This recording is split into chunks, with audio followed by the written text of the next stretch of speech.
Hello, and welcome to The Advantage Investor, a Raymond James Limited podcast, a podcast that provides perspective for Canadian investors who want to remain knowledgeable, informed, and focused on long term success.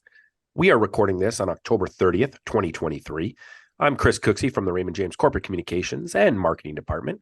And today, Portfolio Manager Neela White returns to the podcast. Neela has been on many times before, focusing on issues facing seniors and their caregivers. Today, Neela is going to discuss tips on how to develop resiliency. Welcome back to the Advantage Investor, Neela. I hope you're doing great and that your pumpkins are carved and all ready for Halloween. Well, thanks for having me back, Chris. And actually, we had to get rid of the pumpkins. We carved them a bit too early, and they were rotting inside. Sweet. The squirrels wouldn't even eat them, so it was time to get rid of them.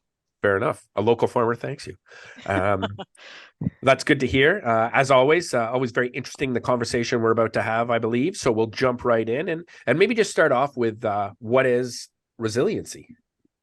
You know what? I would have to say, I think resilience in just a very simple form that all of us experience and try to demonstrate every day is our ability to bounce back in the face of challenges, difficulties, and negative environments. It's how can we reframe something, clean up our self-talk to bounce back, to have a positive attitude, to go forward proactively and try to be less reactive about the challenge that we're facing. And I guess that applies to both seniors and also their caregivers. Oh, for sure. You know what? I think it's interesting. I think when we all look at our parents and our grandparents and sort of a bit of the school of Fort Knox, they do have a resilience to continuously move forward, to accept challenges, and to try to put that in a separate place than what they need to do to get past and move forward from it. And it is hard. It is hard at every stage of somebody's life. But I think specifically too with caregivers, they need to put habits and disciplines in place to maintain resilience just because your plate is quite full and you're tasked with a very stressful and emotionally demanding task that you do need to figure out ways to protect yourself. That way you're not declining along with the person that you're taking care of. Yeah, I've just realized over the last year myself, my parents are both sort of mid 70s, and Hmm. we're sort of getting to that next stage with things. So there's a level of patience that's required that maybe Hmm. didn't exist or be required before. So I imagine that's part of this whole resiliency Hmm. concept as well. Hmm. So maybe let's just touch on why it's so important that we develop this resiliency or know that we need it. You know what? I think with any task, I'm just focusing on caregivers and care recipients, but it's really anyone at any stage of their life. I think it's the whole aspect of by developing resiliency, you can actually promote your own self-care. Somehow in society that there's become this stigma that self-care is selfish, as opposed to really to take care of someone, whether it's your young family, your aging parents, your grandparents, coworkers, colleagues. You do need to be well yourself to give your best foot forward. And I think there's a bunch of things, little things that we can do as our life continuously changes that sets us up for one day possibly having to be a caregiver. And it's simple things like make connections, join social groups, be willing to be vulnerable and say, hey, look, I need help or I need advice. And more and more studies are coming out that for lack of social connections, there's such a detrimental effect on personhood, let alone if you're a caregiver and you're undergoing a ton of stress. And I think part of it is a bit of perspective. And I know we all become very emotionally overwhelmed depending what the circumstance is. But sometimes it just takes reframing the situation to get through the situation and deal with it. So, maybe as opposed to seeing something as an insurmountable problem, you view it as this is now, this is short term. If I can possibly look out a month from now, 2 months from now, that this could get better. It's just what I'm feeling right now. And I think also bottom line is we all need to accept that change is part of life and that's part of flexibility. That's part of developing resilience for all sorts of different challenges that we encounter within the life spectrum. Now, in terms of resiliency and as the Mhm. caregiver, is a lot different than the care receiver? Would you say? You know what? So I'm going to answer this personally because I think for everyone it's quite different what they feel, but I think it's different. I know I was caregiver to both dad and mom, and I know in my mom's case, it was very, very hard for her to accept the fact that she needed care and that the person providing it was the youngest of her children. I think it puts you in a very vulnerable position, and there is some shame involved, especially when you have to do bodily care and nether region care.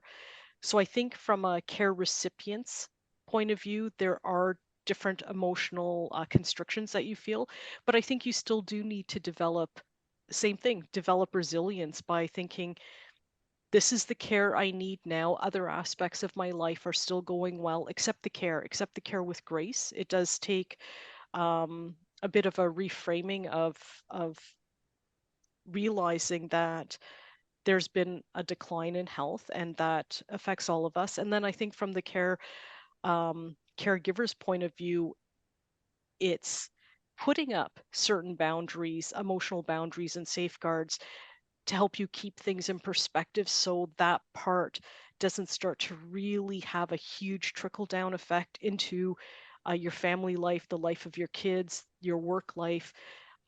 Because if you're unable to do that, it does have this overall impact where you start feeling overwhelmed if perspective starts to sway, right? Mm-hmm. And I think it's one of those things as well that, if I could say to anyone right now, it's at any age, start developing those outlets, healthy habits, eating well, exercising, going for a walk when you're feeling that you're on the edge and you're going to lash out is one of the best things that you can do. So it's putting in little habits like that, and there's no way it's not going to help with the rest of your life, right? I guess too, it's like there's a physical resiliency that's required, but Hmm. also a mental Hmm. resiliency as sort of the roles changes. A lot of the things you may be developing if you're looking after a parent is sort of the role reversal. A Hmm. lot of the Hmm. stuff they used to do for you, you are now Hmm. doing for them. So there's a mental Hmm. resiliency required to accept that Hmm. this is now the situation and it's what is Hmm. best as we move forward. Mhm. And I think one of the things, and this is a personal pet peeve as well, I think one of the things we have to get out of the habit of language wise is saying they're just like babies. They're Yeah, fair. reverting back to being a baby. A baby is born without skills and they're Yeah, 100% reliant. And, their brains are very small and they're just beginning to absorb stuff. So they don't see you having to change their diaper and in a senior's a brief or a medipad as shame. They yeah, don't know that there's a role reversal, whereas with a parent there is. Like they've had 60, 70, 80 years of taking care of their whole self. yeah. To be looked at by a caregiver as a baby is very Demeaning. it's demeaning, it's hurtful, and it sets up, I think, um a different perspective with care, right? You're not there to baby the adult. You're there to support and advocate for them. Yeah, that makes sense. That makes Hmm. sense. And you mentioned self care earlier. Hmm. I'm a big believer in self care as you Hmm. are, Neela, and the importance. If your mind's not right, it's very hard to provide the support needed for Yep. others. And so maybe just touch on why it is so important from your perspective. You know what? I think just with everyday life, like outside of being a caregiver, we know what we feel like when, we're not eating well. We start to feel drained and sort of punky. We know what we feel like when we're not sleeping well. You already wake up sort of nerves on the skin, edgy, irritable.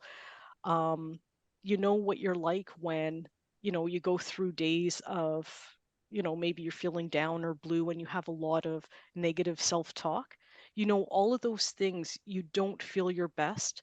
So let alone putting on daily challenges onto not healthy habits. Whereas if you can say, okay, I'm going to I'm going to take 10 minutes. So instead of scrolling through Instagram or looking at Facebook or any of those things, I'm going to take 10 minutes, put my phone down, walk once around the block, breathe Right. deeply, walk, look around at the beautiful autumn leaves and start changing the habits. Because I think and I completely understand this. One of the things that we're prone to do is caregivers is you constantly say, I don't have time. I Mm, don't have time. And I think when you break down time, that not having time is an emotional feeling because you're so stressed out. Whereas if you were to actually look at just, you know how you can track your phone usage.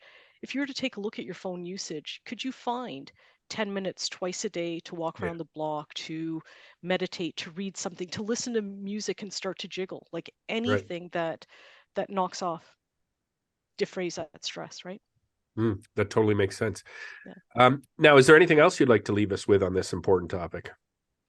I think, I hate to um, belay COVID. I mean, we're past it, but I think a lot of things were brought to light, and that's very much mental health and the negative impact that social isolation and being within four walls and not having social interaction and engagement had on everyone in some Mhm. varying forms. I think we need to take that and realize how important it is to continue with all of those things that make us feel good, exercise, eating properly, sleeping, de-stressing, going out with friends, talking about problems when you have them. I mean, this whole idea, they might think less of me if I say I'm just so stressed out or if I burst out crying. I think we have to get through that feeling of somebody's going to look at me as lesser. And I think if we can gradually continue to do that, I think we just become more wholly accepting of our feelings, dealing with them proactively instead of letting it bottle up and then phew. Yeah. So I think it is a discipline, it is a habit, it does take time, especially if it's something we're not comfortable doing or we've set ourselves up to believe we should be feeling guilty if we take time for ourselves. But it is so important just for your whole health, both physical and emotional and mental. That makes total sense to me. I know, like, some of the group chats Mm, that my friends and I have now. mm. Um, let's just say they've changed over the Yeah. changed over Yep. the years from what Yep. we used to talk about. So Yeah. totally Yep. makes sense to me. Well, Hmm. I'd like to thank you for taking the time today, Neela. I know you'll be back soon. As mentioned, Neela's been on many times before, and seniors in social isolation was briefly mentioned in this episode. And there was an episode that we recorded with Neela at the end of 2021. So check that out in the archive. But Neela's been on many times talking about elder care and elder abuse and when the kids move out and the solo senior and lots of other great topics in the feed. So check those out as well. And Neela, hope you'll join us again soon. Thank you so much for having me, Chris. Take care and happy Halloween to everyone. Thank you. Reach out to us at Advantage Investor Pod at raymondjames.ca. Subscribe to the Advantage Investor on Apple, Spotify, or wherever you get your podcasts. Please contact your advisor with any questions you have. On behalf of Raymond James and the Advantaged Investor, thank you for taking the time to listen today. Until next time, stay well.